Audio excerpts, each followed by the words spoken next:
Reading'да қандай сұрақтар болады?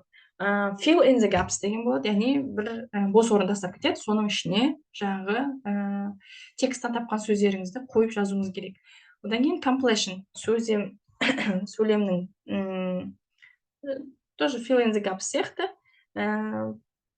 сөздерді орын тастап кетеді, сосын астына тағы да варианттар береді, осындай сөздер болуы мүмкін деп. Бірақ сізде пробеліңіз без пробел болса, сізге мына жерде бір 10 сөз береді. Соның ішінен сіз біреуін таңдап жазуыңыз керек. Одан кейін true, false, not given, балалардың, студенттердің, жаңағы IELTS тапсырған адамдардың көбіне қателесетіні true, false, not given. Қазір оны түсіндіремін, қалай анықтау керек екендігін. True ма, false па, немесе not given ба, иә. Одан кейін multiple choice question. Multiple choice question'да жаңағы нелер беріледі, бір сұрақ беріледі, сосын жаңағы 4 ответ беріледі. Оның мысалы екеуін сызып тастау арқылы екеуінен дұрыс жауап табуға болады. Ол жаңа тест сияқты ғой. Одан кейін heading, main idea, heading дегеніміз, яғни ол жаңағы әр абзацқа тақырып қоясыз.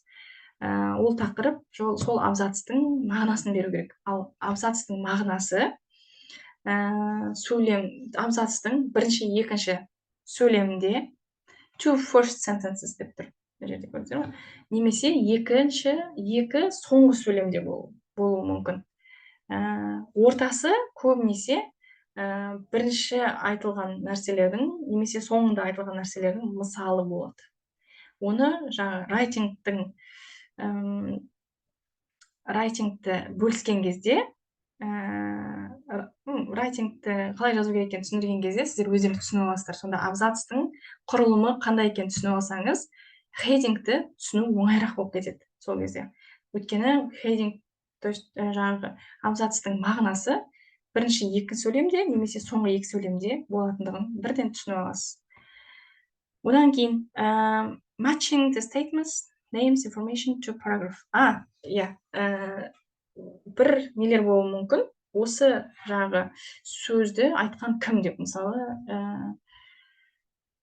бір какой-то факт, жаңалықты, бір жаңалықты қойып қояды. Осы жаңалықты ашқан кім? И жаңағы ғалымдардың несін береді. Ал соны ғалымдарды тексттің ішінен табу арқылы қай ғалым қандай жаңалық ашты және қайсыныкі бұл жаңағы ашқан жаңалық, соны тауып жазу керек.